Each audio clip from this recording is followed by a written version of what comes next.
Paris with one of my all-time favorite cars. This happens to be R1, the 72 RSR, the Holy Grail, the car that Bjorn Valdegaard ran in the Tour de Corsa in 1972. This is the evolution of the R to the TR to the ST to the RSR. You know, this was the very first Porsche Rsr that was built, named R1. Wide flares. We're rolling on 15x9 on the front with a big 917 finned brake calipers, 15x11s on the rear. We have the RSR flare, which is a kind of a mashup of the ST, obviously the RSR pre-turbo, running a wider footprint all round, of course with the 2.8 litre twin plug high butterfly MFI engine back here, conservatively pumping out approximately 280 horsepower in race trim. Obviously we have the iconic ducktail. What makes this car super unique, obviously the 72 1-year only oil filler flap right here. You know the story, oil goes in here. We got to keep that 2.8 litre twin plug high butterfly motor lubricated. This car is in full-on race trim, fully caged, stripped out. Wide flares, this iconic race livery. Continuing with Porsche's lightweight theme, we have the fiberglass hood with the aluminum strut with the balsa wood inserts here. This was first developed on the 67 911R where the hood would flex. These ribs are actually offering lightweight support. We've got a 100-litre tank. We have the twin fuel pumps feeding fuel all the way to the back to the Bosch MFI fuel pump. And we're running a single cooler up front right here in the RSR front bumper, getting cool air in to cool the heart and soul of this air-cooled, oil-cooled 911 2.8 litre motor. So this is one of my favorite all-time cars. I always talk about the R and the ST. I don't talk quite as much about the RSR, but this is the Holy Grail car. And this is R1, the first one built. We don't have any fancy latches. We got the rubber hold-down ties. As it's a race rally car, we got the hood-mounted spotlights right here. We got the through-the-hood filler, one of my favorite things. That's how we fill the 100-litre engine. And that's about it. That's all you really need. We got the early side mirror right here. So now it's probably time to go drive this race car around one of my favorite cities, Paris, which is inspiring for everything but driving. I love Paris. I've driven around here a lot. There's the iconic Rendezvous film, but it's not a great driving city. It's a little damp today, but I'm gonna hop on in and then we're gonna go for a little scenic tour around Paris.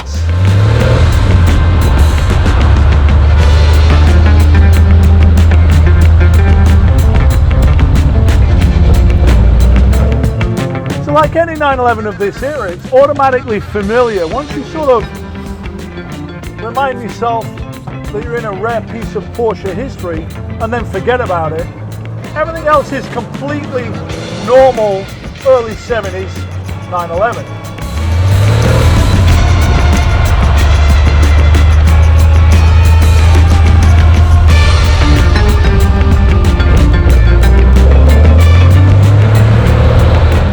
Okay, so no pressure, driving around Paris in R1, the first 72 RSR, twin plug 2.8 litre, Bjorn Valdegaard Tour de Corsa rally car.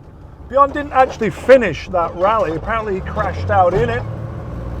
Everything else is completely normal early 70s 911. 72 obviously was the first year of the 915 transmission, but once you've driven one, you've kind of driven them all. All you really got to do is figure out the biting point of the clutch, just release it slowly, and then the trickiest bit really is merging into Paris's notoriously iffy traffic.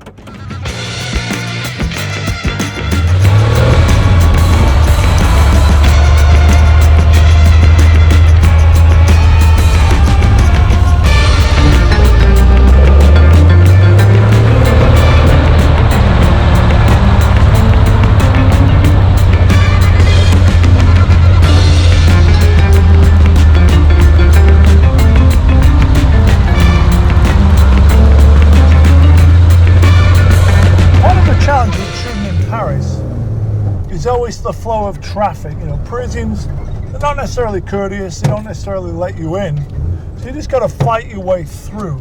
The 72 RSR is a real joy to drive. It's easy to drive, actually. Just feels like any other 911 of this vintage. Obviously, this is R1. It's the first RSR built in 72, driven by Bjorn Voldegard in the 72 Tour de Corsa, of which he actually crashed out, believe it or not. The car was then sent back to the factory, was rebodied, and here it is today. I think the reason the car really survived is, in period correct, in the early 70s, it didn't actually compete. A lot of these cars were race crashed, rebodied, motors were blown. So it's difficult to find an original that had survived all that time. Nothing too fancy about it. Clutch is a little heavy. Suspension is as you would expect it for a car of this era. 72 was the first year of the 915 transmission.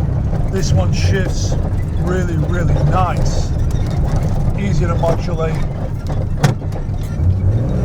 If you're familiar with any 915 of this vintage, there's nothing different about it. It's kind of bizarre how simple it is, especially compared to today's modern standards. You know, the shifter is actually tight for a 915. It's not vague. So to run through it, 2.8 litre twin plug MFI, high butterfly, headers, twin pipe sport muffler, red line around 8,000 RPM. I haven't got above 2,000 today. On my scenic tour around Paris. So this is just more about a bit of sightseeing behind the wheel of a truly, truly special car. We do keep misting up, so I got the mister on and off, clear that windshield.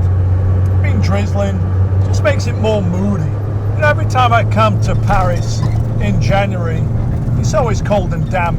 Well, that's kind of how Paris is, you know, it's how you feel about Paris. It's how it is in January. It's to be expected. I'm here for Retromobile, one of the world's greatest events.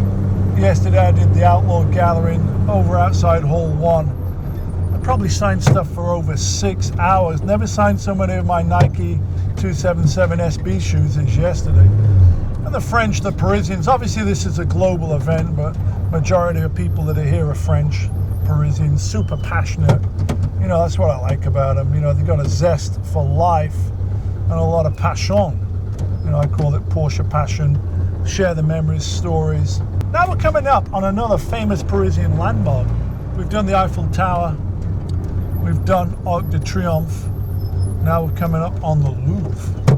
We're going to drive right through it. It's kind of nuts how big this place is. Right by the Seine, on the, I guess the north side. Left bank's on the other side. I guess you call this the right bank. One of my favorite things to do is walk around that at night time.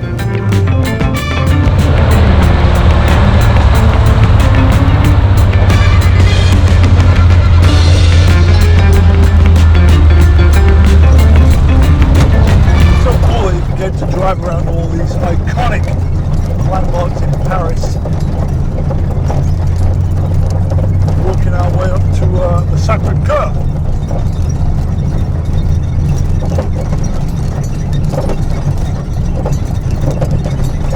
Shake, rattle and roll. Paris certainly doesn't have smooth streets. So I just finished my third Outlaw Gathering in Paris. The first one I actually did was back in 2017 at the Place de Concorde, which was just such an epic spot right there. You know, driving a Porsche around Paris, I've driven quite a few Porsches around Paris. You know, it's never a fast drive. Obviously, we're in bumper-to-bumper traffic wherever you go in Paris. It's as bad as London, if not worse. A lot of traffic, a lot of congestion, a lot of one-way streets, traffic lights everywhere, taxi cabs. So driving any car in Paris is a challenge. Driving a Porsche in Paris is no different. You know, you never get out of second gear, but I got fond memories of driving multiple Porsches in and around Paris. And this one will go down as obviously one of the more memorable ones just because of the significance of what this car is.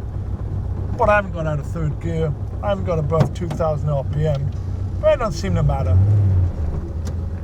This is what I love about Paris. On every block, there's some very significant historical building, which is just inspiring on all levels. We're going to make a left turn here. I'm actually staying just up the road from here. This is the Pigalle area, you know, famous for the Moulin Rouge and, you know, the sex shops and women of ill repute. You know, it's one of my favorite districts for all those reasons. It's close enough to everything else. It's kind of the old red light district. It's kind of touristy now, but, you know, I like seeing the Moulin Rouge.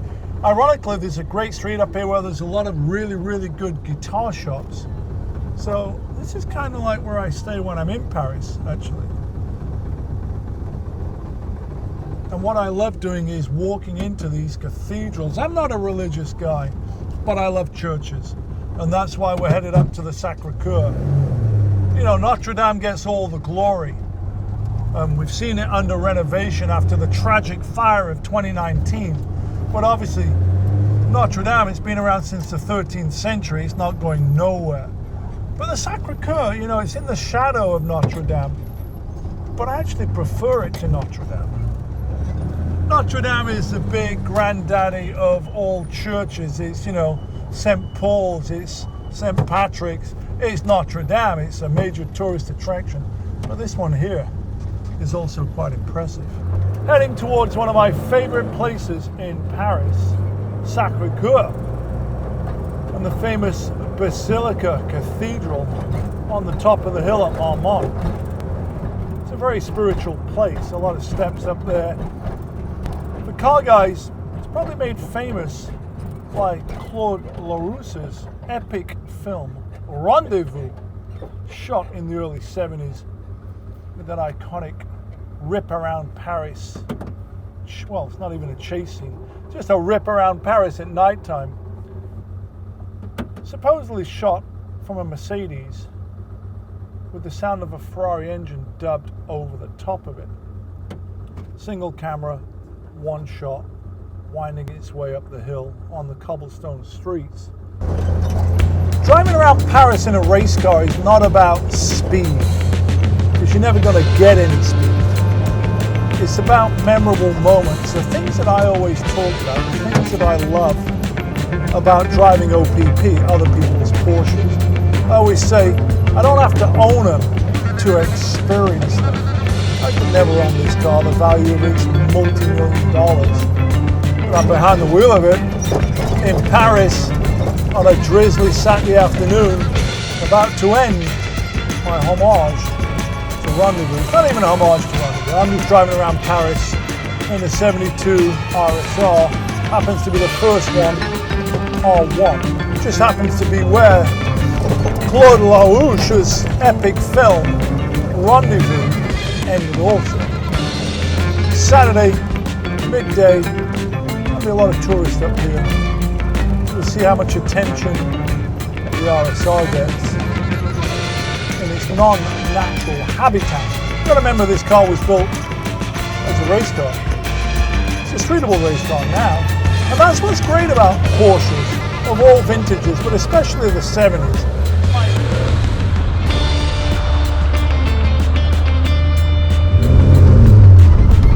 There are the famous steps right there. That's where Rendezvous ends. When the driver gets out, we never see the driver, but that is where it ends, right there. And he has a rendezvous with his girlfriend or wife. We never